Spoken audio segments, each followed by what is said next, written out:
the Lord of peace, whose power scepters waves from pole to pole, that wars may cease, and all be prayer and praise.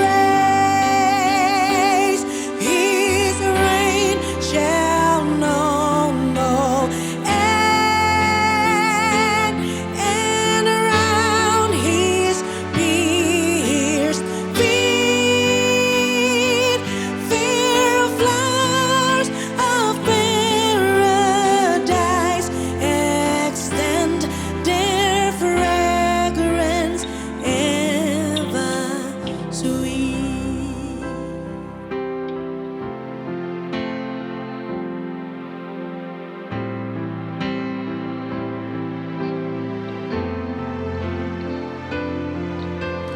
Crown him the Lord of years, the potentate of time, creator of the rolling spheres, ineffably sublime. All hail, Redeemer, hail, for thou who died for me, and hail him as thy matchless King through all eternity.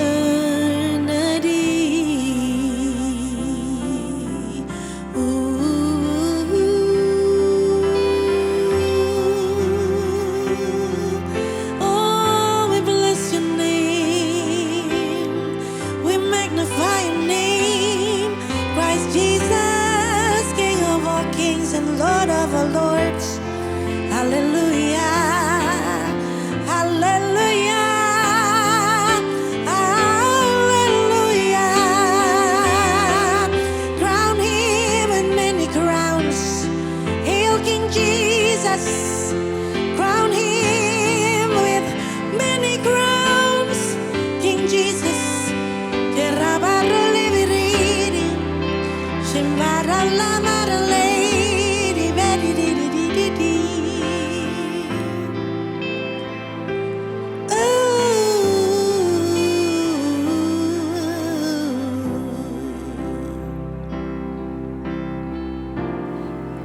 Kami terus meninggikan dan menyembah Raja kami yang mulia. Tidak ada yang seperti Engkau. Yesus yang lahir, disiksa, mati, dikuburkan, bangkit pada hari yang ketiga, dan naik ke surga.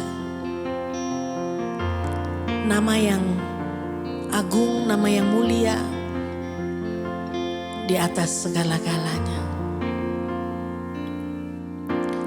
Mulia,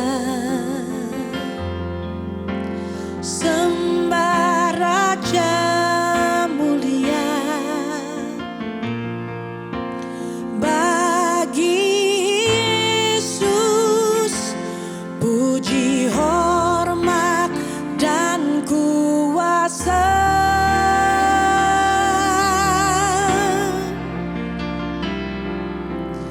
Mulia, agung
Shalom, seluruh warga kerajaan yang sangat dikasihi Tuhan. Senang bisa menyapa kembali saudara lewat program Voice of Victory.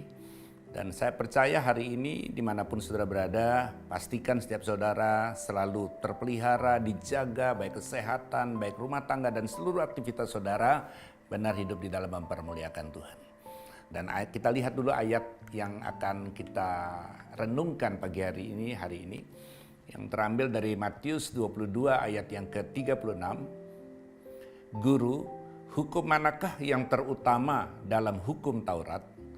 Jawab Yesus kepadanya, kasihlah Tuhan Allahmu dengan segenap hatimu dan dengan segenap jiwamu dan dengan segenap akal budimu. Bapak Ibu Saudara yang sangat dikasihi oleh Tuhan, di sini Yesus katakan kasihilah, ada satu kalimat perintah, dan kasihilah ini menggunakan istilah dalam bahasa Yunaninya adalah agapao. Agapao itu adalah kasih yang tanpa syarat. Kenapa dikatakan seperti itu? Karena kasih itu bermacam-macam tingkatannya. Ya, ada juga kita mengasihi Tuhan jikalau Tuhan memberkati saya, jikalau Tuhan menolong dan mendengar serta menjawab doa saya. Ya, jadi seringkali kita mengasihi Tuhan ada syaratnya. Atau mungkin ada tingkatan yang sedikit lebih baik, yaitu karena Tuhan sudah menolong saya, karena Tuhan sudah menyembuhkan saya, jadi saya mengasihi Tuhan. Itu kasih balas budi. Tetapi yang Tuhan harapkan adalah kasih meskipun saat ini sepertinya seolah-olah doa saudara belum didengar atau dijawab oleh Tuhan. Seolah-olah keadaan kondisi belum membaik. Ketika saat ini mungkin kesehatanmu tidak seperti yang kau harapkan. Apapun kondisi saudara, kalau saudara mengasihi Tuhan tanpa syarat, saudara akan mengasihi Tuhan secara kasih agape. Dan kemudian dikatakan, kasihlah Tuhan Allahmu dengan segenap hatimu. Ya, saudaraku mengasihi Tuhan, hati kita sangat mempengaruhi kualitas kasih kita kepada Tuhan. Karenanya Amsal 4:23 katakan, jagalah hatimu dengan segala kewaspadaan. Ya, segala kewaspadaan, sebab dari sanalah terpancar kehidupan. Kehidupan rohani saudara bertumbuh atau tidak sangat ditentukan, dipengaruhi seberapa hebat, seberapa mungkin, seberapa kuat saudara menjaga hati saudara. Dan dikatakan selanjutnya dengan segenap jiwamu. Ingat Bapak Ibu Saudara yang sangat dikasihi Tuhan, jiwa kita terdiri atas pikiran, perasaan, dan kehendak. Pikiran kita seringkali dipengaruhi dengan perhitungan-perhitungan, pertimbangan-pertimbangan, ya istilah kasarnya penuh dengan hitung-hitungan lah pikiran, ya. Jiwa, kemudian bagian jiwa kita yang selanjutnya adalah perasaan. Perasaan kita sangat dipengaruhi oleh keadaan kondisi. Mungkin kondisi income, usaha saudara baik atau tidak, mungkin kondisi kesehatan kita sangat dipengaruhi. Dan kehendak tergantung apakah saudara berkehendak mau atau tidak. Maksudnya apa? Maksudnya waktu kita mengasihi Sang Raja, dalam hal ini adalah Yesus Kristus Tuhan. Bukan soal bisa atau tidak bisa, tapi apakah kita punya kehendak untuk mengasihi Dia atau tidak. Nah saudaraku, kalau kita mau mengasihi Tuhan dengan kehendak kita, dengan apapun kondisinya, karena kita sadar kita sudah lebih dahulu menerima mujizat keselamatan yang daripada Tuhan. Dan dikatakan dengan segenap akal budimu. Akal budi dalam bahasa aslinya adalah dianoia. Dianoia itu punya dua pengertian, adalah imagination dan understanding. Jadi artinya waktu saudara mengasihi Tuhan, saudara harus menggunakan imajinasi kita. Raja Daud seringkali menggambarkan bahwa dirinya seperti seekor rusa yang rindu akan sungainya. Ya, Mazmur 23 dikatakan, ya Allah, Tuhan adalah gembalaku, ya kan, tak kekurangan aku, dan seterusnya. Artinya kita mengasihi Tuhan itu harus menggunakan imajinasi kita, membayangkan seperti kita adalah domba yang tidak punya kemampuan untuk membela diri, yang tidak punya kemampuan untuk menjaga hidupnya sendiri, tetapi domba itu akan merasa aman waktu dia dekat dengan Sang Gembala Agung. Nah, dari apa yang kita renungkan hari ini, Bapak Ibu Saudara yang sangat dikasihi Tuhan, ada 7M yang saya coba rangkum untuk membuat kita semakin mengerti tahapan-tahapan waktu kita mau mengasihi Tuhan. M yang pertama adalah menerima Yesus sebagai Tuhan dan Raja serta Juru Selamat secara pribadi. Artinya kita bukan cuma sekedar menerima, mengundang Yesus. Bukan sebagai Juru Selamat saja, tetapi dia sebagai Tuhan dan Raja dalam kehidupan saudara dan saya. M yang kedua adalah mengenal Tuhan melalui apa? Melalui hubungan, relationship. Ya saudaraku, jadi kita mengasihi Tuhan bukan karena aturan agama, tetapi ada satu hubungan. Ya saudaraku yang kasih Tuhan. Makanya seringkali disebut Christianity is not just a religion but relationship. Nah saudaraku, kalau kita mau mengenal Tuhan, setelah kita menerima Tuhan, ayo kita mengenal sehingga kita semakin sungguh-sungguh dapat memahami. Ya, peribahasa sering berkata, tak kenal maka tak sayang. Kita tidak mungkin bisa menyayangi Tuhan, mengasihi Tuhan kalau kita tidak mengenal Dia dengan sungguh. Bagaimana kita mengenal? Saya percaya lewat firman-Nya, lewat hubungan pribadi kita dengan Tuhan. Dan M yang ketiga adalah memahami, understanding. Kadang-kadang kita cuma sekedar tahu dan kita rasa sudah cukup. Ya saudaraku, waktu kita tidak memahami, kita sangat mudah untuk gagal faham. Ya, di dalam Alkitab banyak hal. Contoh, 2 orang yang berjalan menuju Emmaus. Ya saudaraku, dia gagal faham. Meskipun secara mata dia melihat Yesus berjalan. Ya, telinganya mendengar suara Yesus secara langsung. Bukan dari hamba Tuhan, bukan dari YouTube, bukan dari media sosial, secara langsung. Tetapi dia tidak mengetahui bahwa pribadi yang sedang berjalan, yang berbicara dengan mereka adalah Yesus secara pribadi. M yang keempat adalah mencari kehendak-Nya. Kalau kita mau mengasihi orang yang kita cintai, kita tidak bisa menyatakan cinta kita dengan cara kita sendiri. Meskipun kita merasa kita sudah coba lakukan yang terbaik, tetapi belum tentu itu yang menjadi kehendak orang yang kita cintai. Jadi kalau Bapak Ibu Saudara yang rindu untuk senantiasa mengasihi Tuhan, adalah kita belajar senantiasa mencari kehendak-Nya. Ya saudaraku, saya percaya waktu mencari kehendak-Nya ada 2 hal, apa yang disukai dan apa yang dibenci. Yang disukai harus kita lakukan meskipun kita sendiri tidak suka atau kita berat atau sulit untuk melakukan. Tapi kita tahu itu kehendak-Nya, itu yang Dia mau. Dan yang dibenci, meskipun yang dibenci itu ada sesuatu yang dulunya kita sukai, yang dulunya kita biasa nikmati. Tetapi saya sangat yakin dan percaya kita ikut Tuhan harus pikul salib. Ya saudaraku, artinya beban dari luar dan menyangkal diri, ada penolakan dari dalam diri kita dalam rangka untuk menyenangkan atau mengasihi Tuhan. Hal yang M yang kelima adalah melakukan perintah-Nya. Ya, melakukan perintah-Nya. Saya sangat yakin dan percaya tidak mungkin ketaatan itu terjadi kalau kita tidak percaya. Ya saudaraku, ya seperti yang seringkali terjadi penipuan dan sebagainya, saudara menerima WhatsApp atau SMS dan sebagainya. Ya saudara tidak akan bisa mentaati apa yang diminta oleh penipu kalau saudara tidak percaya. Begitu juga seringkali kita gagal untuk melakukan firman Tuhan karena sebenarnya kita kurang percaya bahwa apa yang dikatakan itu adalah ya dan amin.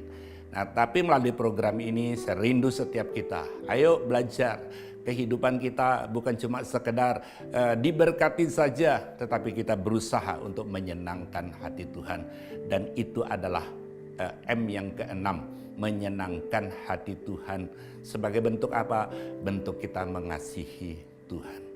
Saya sangat yakin dan percaya kalau kita mengasihi seseorang, mengasihi pasangan kita, mengasihi orang yang kita kasihi, pasti kita berusaha untuk bagaimana bisa menyenangkan hati orang yang kita kasihi. Dalam hal ini saudara yang kasih Tuhan, saya tetap percaya kita bukan cuma sekedar berharap berkat dan pertolongan Tuhan saja, tapi kita mengasihi pribadi Tuhan sendiri. Memang saudaraku, saya percaya waktu kita bertumbuh secara jasmani, saya percaya tidak otomatis berkat rohani itu ada. Tapi waktu kita mengasihi Tuhan dan bertumbuh secara rohani, saya percaya berkat jasmani adalah bagian yang akan melengkapi apa yang Tuhan janjikan dalam hidup kita. Dan yang ketujuh, yang ketujuh adalah menjaga konsistensi dalam melakukan dan mentaati firman Tuhan. Konsistensi itu perlu. Jangan sampai di garis start kita hebat, di garis start kita semangat, di garis start kita sungguh-sungguh, tetapi kita mengakhirinya di tengah perjalanan. Saya mau katakan saudaraku, jangan kita bangga waktu kita baru bertobat. Kita seringkali bersaksi, seringkali kita menyampaikan segala sesuatunya dengan begitu semangat. Tapi adakah roh yang menyala-nyala itu tetap mewarnai kehidupan Bapak, Ibu, Saudara? Konsistensi, lakukan terus sampai garis akhir. Sehingga waktu Tuhan memanggil kita, waktu Tuhan menjemput setiap kita, kita didapati sebagai anak-anaknya yang tetap taat dan setia kepada Tuhan. Tuhan memberkati setiap saudara. Saya rindu untuk kita berdoa. Tuhan, hamba percaya dimanapun anak Tuhan yang saat ini mendengarkan program Voice of Victory ini, mereka boleh merasakan jamahan dan kasih Tuhan karena Tuhan sudah lebih dahulu mengasihi mereka, sehingga apapun yang menjadi pergumulan mereka, rumah tangga yang sedang bermasalah hari ini, saat ini juga jamahan Tuhan membuat hati suami dan istri berbalik, disatukan kembali, orang tua dan anak yang mulai terputus disambungkan kembali, hati yang hancur dipulihkan dan dijadikan baru, dan yang sakit disembuhkan. Karena oleh bilur-bilur Yesus, kuasa Tuhan yang tidak pernah berubah dulu, sekarang, bahkan sampai selamanya, boleh menyembuhkan dan menjamah setiap saudara yang menyaksikan tayangan hari ini. Terima kasih Tuhan, berkat-Mu melimpah, bahkan hamba tahu Engkau sanggup memberi lebih daripada apa yang sanggup kami doakan. Di dalam nama Tuhan Yesus Kristus. Tetap kuat di dalam Tuhan, bersama dengan Tuhan saudara cakap menanggung segala perkara. Tuhan memberkati. Amin.